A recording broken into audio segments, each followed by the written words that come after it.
Tanamkanlah keinginan di dalam hatimu untuk bertemu Allah. Anda tidak akan pernah dalam hati ingin bertemu Allah, baik di dalam waktu sholat maupun di luar aktivitas waktu sholat tidak ada, manakala dalam hati jenengan belum mendawamkan dzikir ini. Betul enten. Akhirnya apa? Wa zuyyina linnasi hubbus syahawah. Pasti di dalam hati kita dipenuhi oleh bisikan-bisikan nafsu, yang nafsu membisik terhadap hati kita untuk mencintai kesenangan dunia. Otomatis wis ini fi qulubihim maradun fazadahumullahu marada. Apabila itu kau biarkan, maka penyakit itu tidak lekas sembuh, malah bertambah penyakit. Penyakitnya hati yaitu tadi. Untuk menggeser, mengobati penyakit ini hanya dengan satu, istiqomahkanlah zikirmu. Sampai Rasulullah dawuh, ittaqullaha haitsuma kunta. Dimanapun kau berada, bertakwalah pada Tuhanmu. Maksudnya berzikir.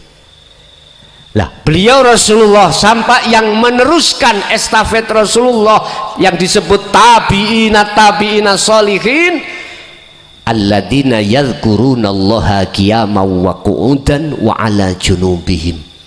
Di posisi apapun, baik berdiri, baik ketika jongkok, baik ketika duduk, baik ketika berbaring, beliau hatinya selalu berzikir dateng Gusti. Zikir iku eling, eling iku sadar yen sak temene kabeh iki sing agawe mung Gusti. Kita makhluk iku minangka wayang, umpama wayang Gusti Allah umpama diumpamakno dal wayang isoke obah sebab sing ngobahno. Lah gitu tasawufe Raden Said Sunan Kalijaga itu lewat seperti itu dulu, oleh bertablek nggo wayang dalang. Gak kroso kita itu makhluk seperti wayang kulit seperti itu. Lah inilah jenengan akan bisa menetapkan sifat wajib kita sebagai makhluk yang menjadi sifat kebalikan dari sifat wajib Allah, hanya dengan cara jenengan berzikir. Sing kula maksud zikir di sini, ingat eling yen iki agawene Gusti Allah, bukan agawene kita sebagai makhluk. Makhluk iku minangka digawe dijadikan Allah sebagai nure ning dunya iki untuk mengetokkan, menyatakan datnya Allah. Makanya dikatakan, aku kepingin dikenal dene hambaku, tak duduhno wujudku lewat nurullah. Lah nurullah iku wujudin dunya saisine. Lah iki bagi sinten, bagi siapa yang bisa memahami ini, itulah mereka yang sudah memahami zikir sirul asrar, yang keluar dari kalimat tauhid la ilaha illa anta. Anta itu sudah dekat, jadi dalam hatimu sudah merasa dirimu dengan Allah itu sudah dekat, tapi masih ada jarak. Lah ben gak ono jarak, biar ahad, maka larilah teruskan zikirmu, nanti akan dikenalkan Allah. Kalimat tauhid la ilaha illa ana. Dengan begitulah nanti kalau sudah ana, udah nggak ada jarak.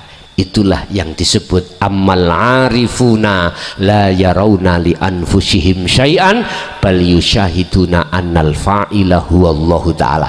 Itulah yang disebut orang makrifat, orang yang sudah kefanaan orangnya. Bingung badan? Wong sing kelangan wonge, artine wonge mang merasa bisa berdiri sendiri, bisa rukuk dhewe, bisa sujud dhewe, bisa duduk dhewe lan sak pituruti. Sekarang sudah kelangan, berarti di dalam hati sampean hanyalah Allah. Itulah af'alullah, semua apapun yang terjadi pada diri jenengan, la yarauna li anfusihim syai'an, iman yang tertanam di situ tidak datangnya dari diri kita, yusyahiduna annal fa'il huwallahu ta'ala, bahkan itu semuanya datangnya dari Gusti. Wis iki berarti wis makrifat. Gampang nggih ngomong, gampang ngomong Pak Bu. Guru-guru kita ketika mendidik kita ilmu matematika gampang monggo beliaunya karena sudah praktek. Bagi kita sebagai murid masih sulit karena belum latih. Wis ilmu sudah saya sampaikan, sekarang lationo. Berlatihlah kau bertemu Allah ketika di dalam sholat 5 waktu. Carane hati sampean sibuk no dzikir. Sing kula maksud dzikir, eling yen obah iki sing duwe obah Gusti, berarti jenengan iso obah sebab diobahke Gusti. Iku prosesi. Nanti kalau di dalam sholat iki mau sampean sudah penuh menyibukkan dzikir tersebut, nek gak nikmat sholat sampean nyun sewu nang Mojokerto ya, teh iki kok gak tak entekno tabyurno raiku iki, nek sholat sampean gak nikmat, rasane ati sampean gak adem, kalau tidak tenang sampean gona Mojokerto tabyurno raiku, nek gak dientekno panitia. Wis paham ya? Nek gak ngono wong wedok nggo parut nang Mojokerto, nang Mojokerto ya son gak cocok ambek ngajimu, tak praktek nih parut itu duduk nendasku, saya terima. Saya tidak akan membalas sampai dengan pasal-pasal, ndak, saya terima. Inilah jaminan, sebab Allah sudah katakan ala bidzikrillahi tatmainnul qulub. Ingatlah, hanya dengan berzikir hatimu akan tenang. Utangnya lali. Carane nyaur utang ya ngeten iki sampean. Carane nyaur utang sampean zikira. Sampean tahu laba-laba? Apa mriki namanya? Pelandingan. Kepompong. Oh, kalau monggo, oke. Hah? Temonggo. Temonggo, ya.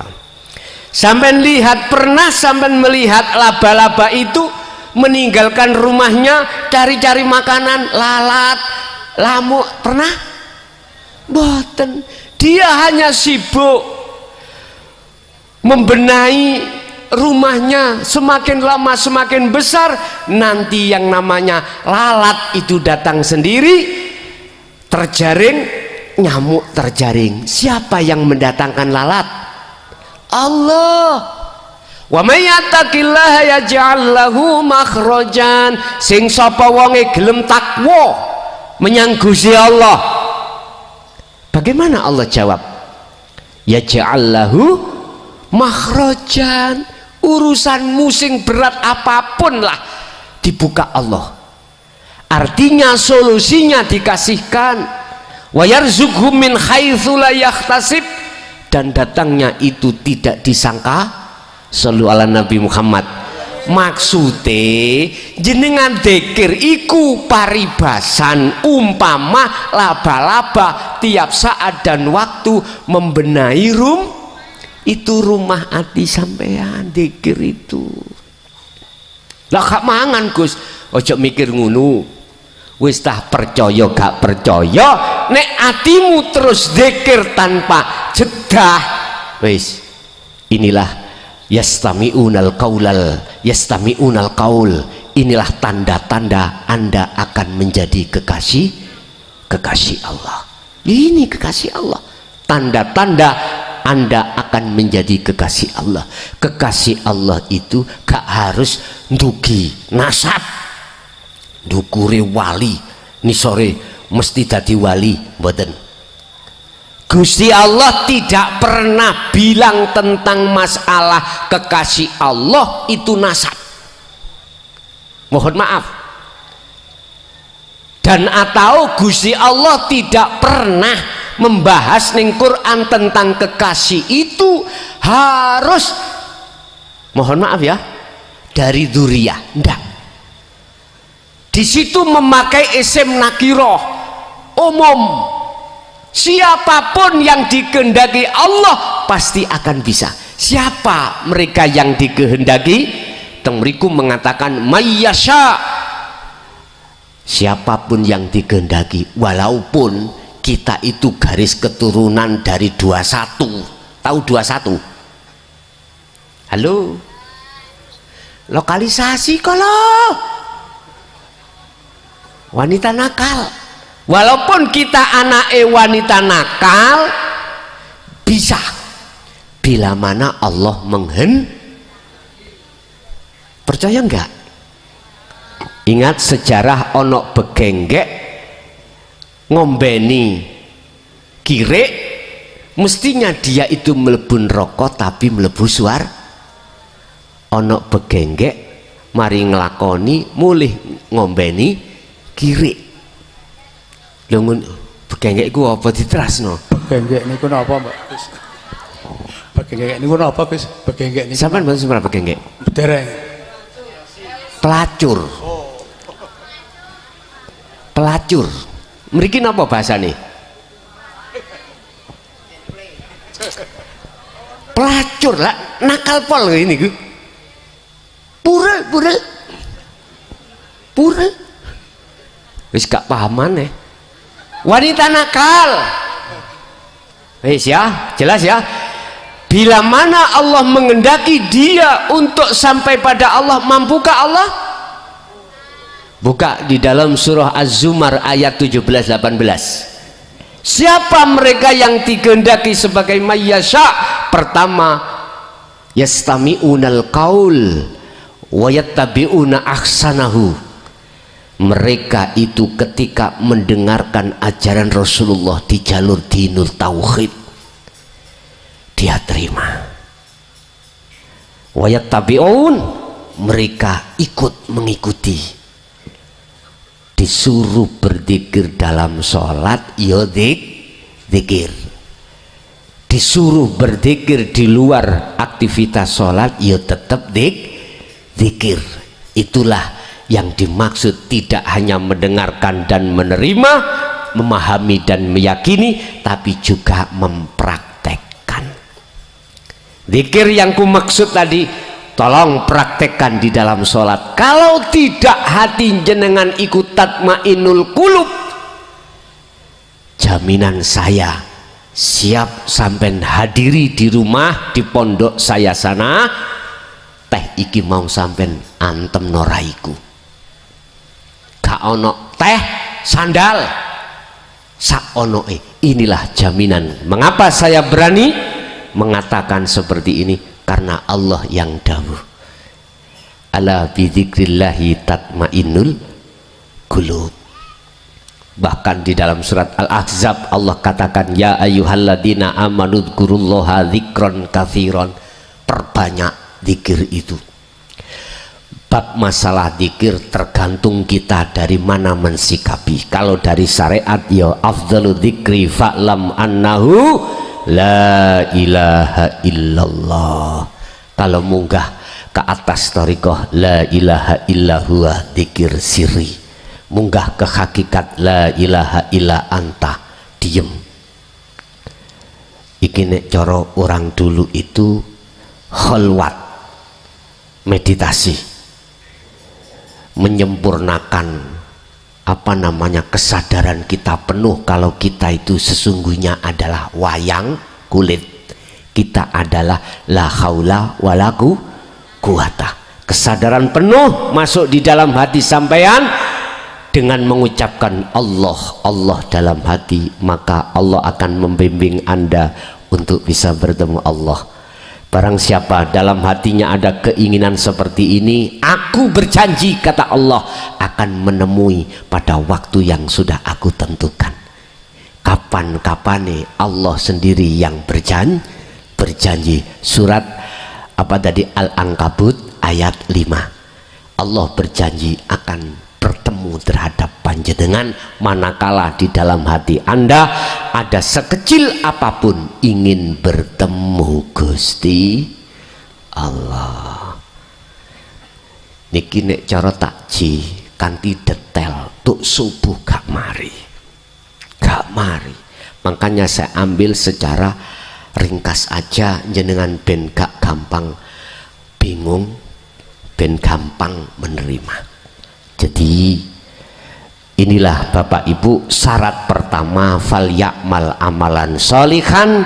Ingin bertemu Allah, hatimu harus selalu berzikir. Yang kedua, wala yusyrik bi'ibadati rabbih ahada. Jangan pernah dalam hati jenengan ketika saat sholat, ketika saat apapun ibadah, apapun aktivitas apapun, hatimu ada iman selain Allah. Contohnya kula wau, contoh kula ngombe teh wau, kula dikatakan syirik manakala aku yakin datangnya rasa pahit, legi itu datangnya dari wedang teh. Jangan. Umpama pribadi saya ketika saat bertausiah, hatiku tidak boleh ada rasa iman datangnya dari diri saya. Hati saya harus beriman datangnya semata-mata dari Allah Subhanahu. Ngomong gampang, isoe praktek dadi gampang tergantung jenengan sering latihan apa ndak. Kalau sering latihan hatimu berzikir, meyakini, merasakan kehadiran Allah dalam diri Anda, subhanallah, aku yakin praktek mungkin pasti akan jadi mudah dan gampang. Kesimpulan, posisi wilayah yang seperti ini raihlah sebelum mingkobli ayak tiakumul adab, sebelum kedatangan kematian panjenengan. Oleh sebab itu ada resiko. Siapapun kita manakala belum meraih derajat yang seperti ini kok ya sudah kematian datang. Ayatnya diteruskan, summalatun sorun, Allah tidak akan menolong kita. Akhirnya apa Pak? Ketika masuk ruh ini di alam barzah, gelap, golongan kiri gelap. Tapi kalau sebelum kematian datang jenengan sudah di posisi wilayah makrifat terhadap Allah ini, maka Allahu waliyul ladina amanu yukhrijuhum minadh-dhulumati ilan nur. Anda akan masuk alam sing alam itu terang benderang. Wes sinten mriki sing tahu mati? Ada? Mati suri loh, mati suri. Ada enggak? Lah itulah nanti akan tahu, wa min waraihim barzakhun ila yaumi yub'atsun. Ruh ini akan masuk di dalam alam barzah. Entah masuk itu ada di lapis mana, apakah di golongan kiri atau golongan kanan? Jawabannya itu ada di surat Al-Baqarah 257. Barang siapa yang ketika saat di dunia Allahu waliyul ladina amanu, dijadikan Allah itu sebagai kekasihnya, sebagai imamnya, sebagai penolongnya, maka dia akan masuk di dalam alam yang terang. Tetapi walladzina kafaru auliya'uhumut taghut, ketika saat di dunia kita itu masih menjadikan selain Allah sebagai imam, berarti iman kita masih ada selain Allah. Apa? Yukhrijunahum minadh-dhulumat minan nur ila dhulumat. Kita akan masuk dalam alam kegelapan. Pun pesen kula jenengan ojo mati dhisik. Ibu, bapak, tolong jenengan pun sedorien. Sebelum jenengan iki posisine rohaniah sudah melepaskan, ya, melepaskan syirik tadi. Iku aja pesan saya. Ojo pisan-pisan sampai mati manakala jenengan ini belum melepaskan syirik khafi. Artinya ojo mati dhisik nek gak wis makrifat Allah pun iki tok. Walaupun makrifat sampean iku hanya sedetik, semenit, walaupun wis kula pesen mek ngono ae adoh-adoh dari Jawa Timur ke Jawa Tengah, hanya satu pesen kula, dulur kula jenengan wis tak anggap luweh daripada dulur kandung kula, akhul muslim wal muslim. Ojo mati dhisik nek gak jenengan iku ati wis makrifat Allah. Sebab jasad engko asale teko saripati tanah, kembali kepada tanah, ruh asal Allah, wa inna ilaihi rajiun, balik nang Allah. Iki dalane balik untuk kesana nek gak ditolong Allah yo gak iso tekan.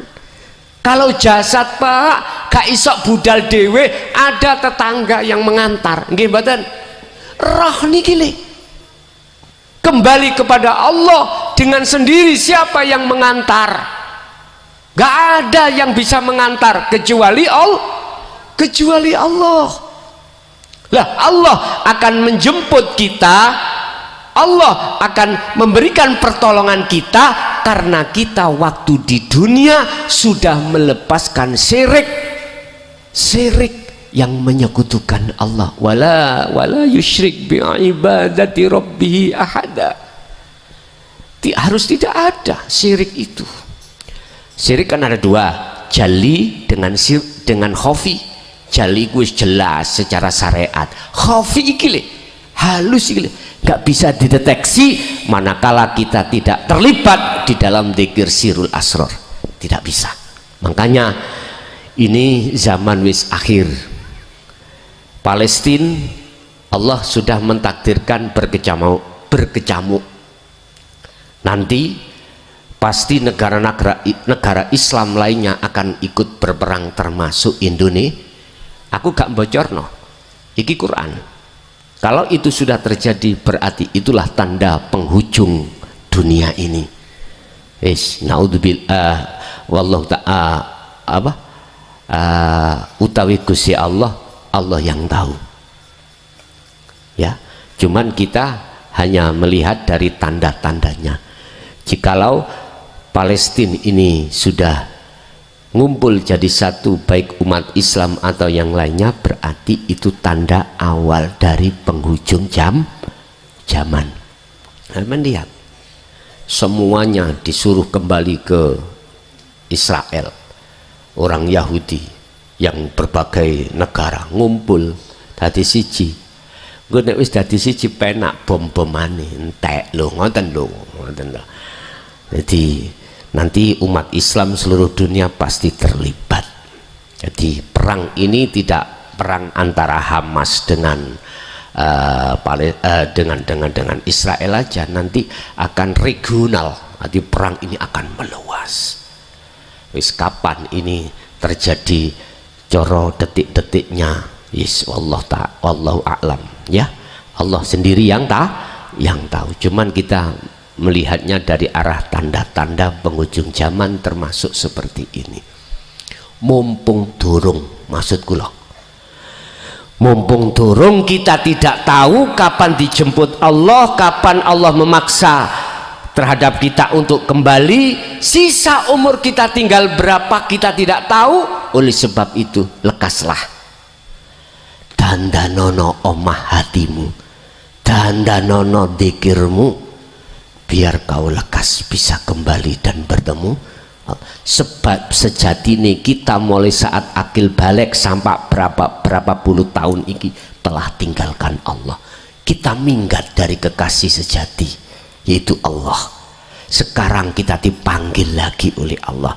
Baliyo wis awakmu sadurunge tekane mati. Laksana lagu Sri minggat ndang baliyo Sri. Apa Sri kok minggat? Sebab Sri iku katut bojone wong liya, baliyo nang bojomu sah. Berarti roh iki harus kembali kepada Allah setelah lama kita campakkan Allah itu. Bapak Ibu hadirin jamaah rahimakumullah, kesimpulan untuk mencapai raih derajat kesempurnaan Islam, kita yang di syariat harus lekas ke thariqah, yang thariqah lekas ke hakikat, hakikat lekas ke makrifat. Kesempurnaan inilah 4 rangkai yang tidak dipisahkan, semuanya itu jadi satu kesatuan mencari dan bertemu Allah Subhanahu wa ta'ala. Jadi syarat hanya 2, terus dawamkanlah zikirmu. Ketiga, janganlah kau ketika berzikir atau ketika kita itu menghadapi posisi apapun, hati jangan pernah mengatakan bahwasanya itu datangnya dari makhluk, tapi hati tetap mengatakan itu datangnya dari Allah Subhanahu wa ta'ala.